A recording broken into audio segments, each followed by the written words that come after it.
আসসালামু আলাইকুম। সবাইকে স্বাগত জানাচ্ছি আমি নাইম ফাথম মুবিন। শুরুতে সংবাদ শিরোনাম। ইন্নালিল্লাহ, আবার মধ্যপ্রাচ্যে ভয়াবহ তৃতীয় বিশ্বযুদ্ধ শুরু হয়ে গেছে। হরমুজ প্রণালীতে মার্কিন বাহিনী এবং ইরানের মধ্যে পাল্টাপাল্টে আক্রমণ শুরু হওয়ার পর নতুন করে এই হামলা তীব্রতর হচ্ছে। আর এরই মাঝে আমাদের হাতে এসে পৌঁছেছে ইরান, ইসরায়েল ও যুক্তরাষ্ট্রের মধ্যে যে তৃতীয় বিশ্বযুদ্ধ চলছে সেই যুদ্ধের সর্বশেষ গুরুত্বপূর্ণ সবথেকে তাজা আপডেট সংবাদ আপনাদের জানিয়ে দিব। প্রথমেই জানিয়ে দিব, শীঘ্রই ইরানের বিজয়ের প্রতিধ্বনি শুনবে বিশ্ব। ইরানের খাতাম আল আনবিয়া কেন্দ্রীয় সদর দপ্তরের commander major general Ali Abdullahi বলেছেন যে বিশ্ব শীঘ্রই আগ্রাসী শত্রুকে পরাজিত করে তেহরানের বিজয়ের প্রতিধ্বনি শুনতে পাবে। আজ দেশফুলে অনুষ্ঠিত এক অনুষ্ঠানে দেওয়া এক বার্তায় তিনি এমন মন্তব্য করেছেন। আজ সন্ধ্যায় দেশফুল মেজর জেনারেল গোলাম আলী রশিদ এবং তার ছেলে আমিন আব্বাস রশিদের শাহাদাত বার্ষিকী উপলক্ষে এক স্মরণ সভার আয়োজন করা হয়। সেই স্মরণ সভায় ইরানের বিপ্লবী গার্ড বাহিনীর এই কমান্ডার এসব কথা জানিয়েছেন। জানাবো, ভারতে অবতরণের আগ মুহূর্তে বিমান বিধ্বস্ত। ভারতের আসামে দেশটির বিমান বাহিনীর একটি বিমান বিধ্বস্ত হয়েছে। আজ আসামের জোরহাটে অবস্থিত বিমান ঘাঁটিতে AN-32 বিমানটি বিধ্বস্ত হওয়ার পর আগুন ধরে যায়। কোনো হতাহতের ঘটনা ঘটেছে কিনা সে সম্পর্কে বিস্তারিত তথ্য এখনও প্রকাশ করেনি। মূলত ভারতের এই হিন্দুত্ববাদী বিমান বাহিনীর সদস্যরা একদম ধসে পড়েছে। এদিকে CNN-এর বিশ্লেষণ, ইরান ইস্যুতে নিজের সঙ্গেই প্রতারণা ডোনাল্ড ট্রাম্পের। বাস্তবতার বাইরে ভিন্ন বয়ান তৈরি করতে সিদ্ধহস্ত মার্কিন যুক্তরাষ্ট্রের প্রেসিডেন্ট ডোনাল্ড ট্রাম্প। তবে বিশ্লেষকদের মতে গত আড়াই মাস ধরে ট্রাম্প এমন এক পরিস্থিতি তৈরি করেছেন যা মূলত বাস্তবতাকে আড়াল করে নিজেকেই ফাঁকি দেওয়ার শামিল। ট্রাম্প প্রতিনিয়ত দাবি করছেন ইরান চুক্তি করার জন্য মরিয়া হয়ে আছে এবং সে চুক্তি খুব দ্রুত সম্পন্ন হতে যাচ্ছে। এই আলোচনার অজুহাতে তিনি তেহরানকে বারবার ছাড় দিয়েছেন, নিজের বেঁধে দেওয়া সময়সীমা শিথিল করেছেন এবং ইরানের বিভিন্ন উস্কানি ও যুদ্ধবিরতি লঙ্ঘনের ঘটনাকে হালকা করে দেখেছেন। এরপর জানাবো, সমৃদ্ধ ইউরেনিয়ামের সুরক্ষা জোরদার করেছে ইরান।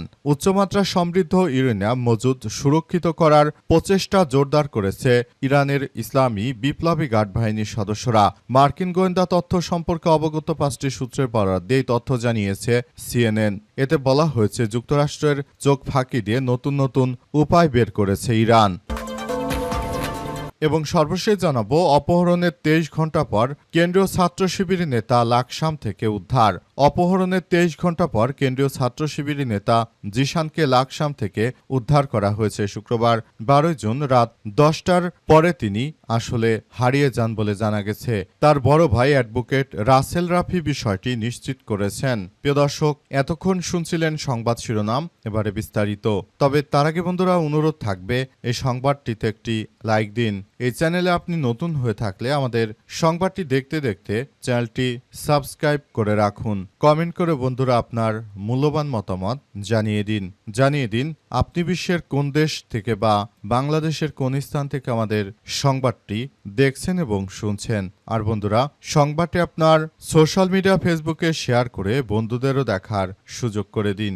আজকের এই সংবাদ সম্পর্কে আপনার মূল্যবান মতামত কমেন্ট বক্সে কমেন্ট করে জানিয়ে দিন।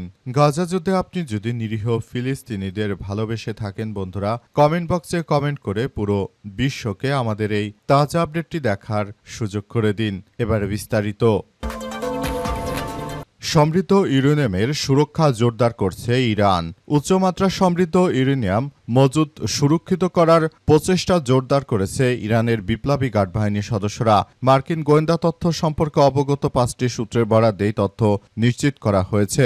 প্রতিবেদনে বলা হয়েছে যে তেহরান মজুদের কিছু অংশ বিচ্ছিন্ন করেছে এবং সেসব স্থাপনায় এই উপাদান মজুদ আছে বলে মনে করা হয়, যেখানে প্রবেশাধিকার সীমিত করার জন্য অতিরিক্ত ব্যবস্থা গ্রহণ করা হয়েছে।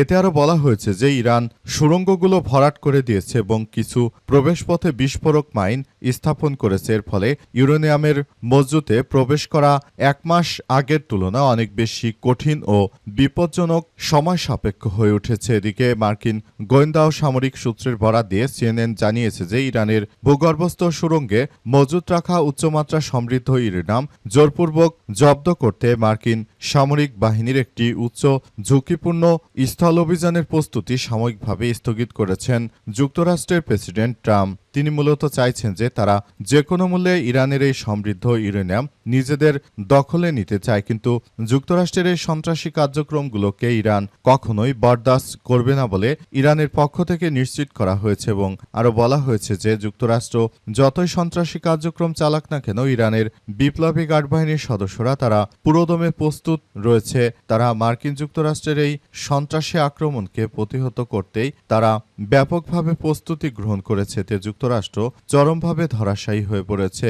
এখন চাইলেও তারা আসলে ইরানের বিরুদ্ধে কোনো শক্তিশালী পদক্ষেপ গড়ে তুলতে পারবে না, কারণ তারা নিজেরাই নিজেদের বিপর্যয় ডেকে নিয়ে এসেছে। মার্কিন যুক্তরাষ্ট্র তারা প্রথমের দিকে ইরানের বুকে আক্রমণ চালানোর পর মনে করেছিল যে এই আক্রমণ হয়তো তারা খুব ভালো কিছু অর্জন করবে, কিন্তু ইরানের বিপ্লবী গার্ড বাহিনীর সদস্যরা তারা ধাপে ধাপে এই মার্কিন যুক্তরাষ্ট্রের সন্ত্রাসী আগ্রাসন দমন করার ফলে নতুন করে এক ভয়াবহ বিপর্যয়ের মুখে পড়েছে মার্কিন সন্ত্রাসীরা। অবস্থায় মার্কিন যুক্তরাষ্ট্র এবং দখলদারেরা তারা মূলত নতুন এক বিপর্যয়ের মধ্যে পড়েছে, যে বিপর্যয় তারা ডেকে নিয়ে এসেছে সেই নিজেদের পাতানো ফাঁদেই পড়েছে মার্কিন সন্ত্রাসীরা। তারা মূলত এখন ইরানের বিরুদ্ধে নিজেরা কোনো কার্যক্রম আসলে প্রতিষ্ঠিত করতে পারছে না। শীঘ্রই ইরানের বিজয়ের প্রতিধ্বনি শুনবে বিশ্ব। ইরানের খাতামাল আনবিয়া কেন্দ্রীয় সদর দপ্তরের commander major general Ali Abdullahi বলেছেন যে খুব শীঘ্রই বিশ্ব আগ্রাসী শত্রুকে পরাজিত করে ইরানের বিজয়ের প্রতিধ্বনি শুনতে পাবে।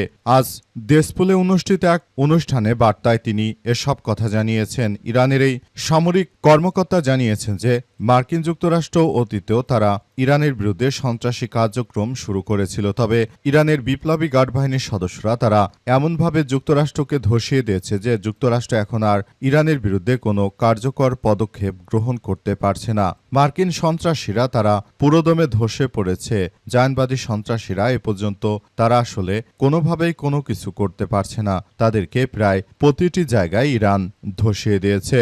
ইরানের বিপ্লবী গার্ড বাহিনীর সদস্যরা তারা নিজের দেশের জন্য লড়াই অব্যাহত রাখার ঘোষণা দিয়েছে বলেও জানান তিনি। তিনি আরও জানান, আমরা মার্কিন যুক্তরাষ্ট্রের যে কোনো আগ্রাসী মনোভাবকে আমরা ধূলিসাৎ করে দেওয়ার জন্য বদ্ধপরিকর। মার্কিন যুক্তরাষ্ট্রের সন্ত্রাসীরা তারা আসলে যে ধরনের কার্যক্রম শুরু করেছে সেটা আমরা কোনোভাবেই মেনে নেব না বলে জানিয়েছেন তিনি। তিনি আরও জানান, যুক্তরাষ্ট্র শুরু থেকে আমাদের বিরুদ্ধে যে অন্যায় আক্রমণ চালিয়েছিল আমরা সারা বিশ্বের মাধ্যমে জানিয়েছি যে এই আক্রমণ আমাদের বিরুদ্ধে যে আক্রমণ চালানো হচ্ছে এটা সম্পূর্ণ অবৈধ এবং অন্যায় আক্রমণ। এই আক্রমণ আমরা কখনোই আসলে চালাতে দিতে চাই না, কিন্তু যুক্তরাষ্ট্র তারা যেভাবে আমাদের উপর সন্ত্রাসী কার্যক্রমগুলো চালিয়েছে সেটি পৃথিবীর ইতিহাসে এক ভয়াবহ বিপর্যয়কর পরিস্থিতি বয়ে নিয়ে এসেছে। মার্কিন যুক্তরাষ্ট্র এবং সন্ত্রাসী ইসরায়েলি বাহিনীরা তারা মূলত কোনোভাবেই আসলে পৃথিবীতে ভালো কোনো কিছুর জন্য কাজ করছে না। তারা মূলত এমনভাবে কার্যক্রম চালিয়ে যাচ্ছে যে তারা সারা পৃথিবীর বুকে এক ভয়াবহ বিপজ্জনক পরিস্থিতি সৃষ্টি করছে। মূলত মার্কিন সন্ত্রাসী গোষ্ঠীরা তারা শুরু থেকেই ইরানের বিরুদ্ধে এই সন্ত্রাসী কার্যক্রমগুলো চালিয়ে যাচ্ছে। ভারতে অবতরণের আগ মুহূর্তে বিমান বিধ্বস্ত। ভারতের আসামে দেশটির বিমান বাহিনীর একটি বিমান বিধ্বস্ত হয়েছে। আজ আসামের জোরহাটে অবস্থিত বিমান ঘাঁটিতে AN-32 বিমানটি বিধ্বস্ত হওয়ার পর আগুন ধরে যায়। কোনো হতাহতের ঘটনা ঘটেছে কিনা সে সম্পর্কে বিস্তারিত তথ্য এখনও অস্পষ্ট। অবতরণের সময় বিমান বাহিনীর স্টেশন চত্বরের ভেতরেই AN-32 বিমানটি আছড়ে পড়ে। দুর্ঘটনার কারণে সেখানে কেউ ঢুকতে পারছে না বাইরে থেকে, শুধুমাত্র ভেতরে সামরিক লোকজনই বিমানটির চিত্র দেখতে পারছে। তবে ফাঁস হওয়া কিছু তথ্য থেকে জানা গেছে যে মূলত ভারতের বিমান বাহিনীর সদস্যরা অদক্ষ থাকার কারণে মূলত এই বিমানগুলো ভারতে ব্যাপক আকারে তাদের মাঝে মধ্যেই বিমান বিধ্বস্ত হওয়ার মতো ঘটনা ঘটছে।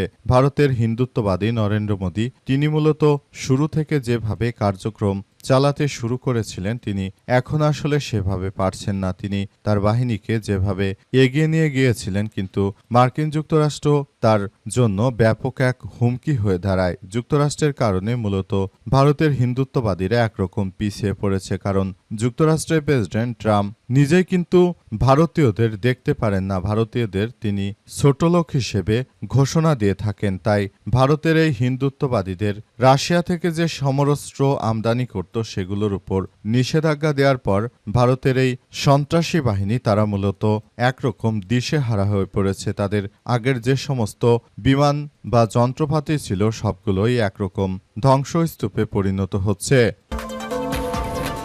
ইরান ইস্যুতে নিজের সঙ্গেই প্রতারণা ডোনাল্ড ট্রাম্পের, সিএনএনের বিশ্লেষণ। বাস্তবতার বাইরে ভিন্ন বয়ান তৈরি করতে সিদ্ধহস্ত মার্কিন যুক্তরাষ্ট্রের প্রেসিডেন্ট ডোনাল্ড ট্রাম্প। তবে বিশ্লেষকদের মতে গত আড়াই মাস ধরে ট্রাম্প এমন এক পরিস্থিতি তৈরি করেছেন যা মূলত বাস্তবতাকে আড়াল করে নিজেকেই ফাঁকি দেওয়ার শামিল। ট্রাম্প প্রতিনিয়ত দাবি করছেন যে ইরান চুক্তি করার জন্য মরিয়া হয়ে আছে এবং সেই চুক্তি খুব দ্রুত সম্পন্ন হতে যাচ্ছে। এই আলোচনার অজুহাতে তিনি তেহরানকে বারবার ছাড় দিয়েছেন, নিজের বেঁধে দেওয়া সময়সীমা শিথিল করেছেন, ইরানের বিভিন্ন উস্কানি ও যুদ্ধবিরতি লঙ্ঘনের ঘটনাকেও হালকাভাবে নিয়েছেন। এমনকি বৃহস্পতিবার ইরানের খার্ক দ্বীপ দখলের হুঁশিয়ারি দেওয়ার মাত্র কয়েক ঘন্টার মাথায় হামলা থেকে পিছিয়ে এসে ট্রাম্প আলোচনায় অগ্রগতির কথা উল্লেখ করেছেন। তবে সমালোচকদের মতে ট্রাম্পের এই অনীহা প্রকাশ পাওয়ায় ইরানের পূর্ণ সুযোগ নিচ্ছে। ট্রাম্পের এমন অবস্থান কেবল যুদ্ধ এবং এর ফলে সৃষ্ট অর্থনৈতিক সংকটকেই দীর্ঘমেয়াদী করছে। এর ফলে পরিস্থিতি 2026 সালে যুক্তরাষ্ট্রের মধ্যবর্তী নির্বাচনের কাছাকাছি চলে যাচ্ছে, যা ইরানের জন্য একটি রাজনৈতিক হাতিয়ার হয়ে উঠতে পারে। সম্প্রতি ইরানের হামলায় আমেরিকার সেনাবাহিনীর একটি অ্যাপাচি হেলিকপ্টার ভূপাতিত হওয়ার পর দ্বিতীয় দফায় মার্কিন যুক্তরাষ্ট্র ইরানের উপর ব্যাপক আক্রমণ চালাতে শুরু করে, কিন্তু তারা আক্রমণ চালিয়ে শেষ পর্যন্ত ইরানের কোনো কিছুই করতে পারেনি, বরং তারা ফেরত আসতে বাধ্য হয়েছে। যুক্তরাষ্ট্র মনে করেছিল যে এই যুদ্ধ তারা শুরু করেছে, যুদ্ধ করে তারা হয়তো অনেক ভালো কিছু অর্জন করতে পারবে, কিন্তু প্রকৃতপক্ষে সেটি কিছুই হয়নি।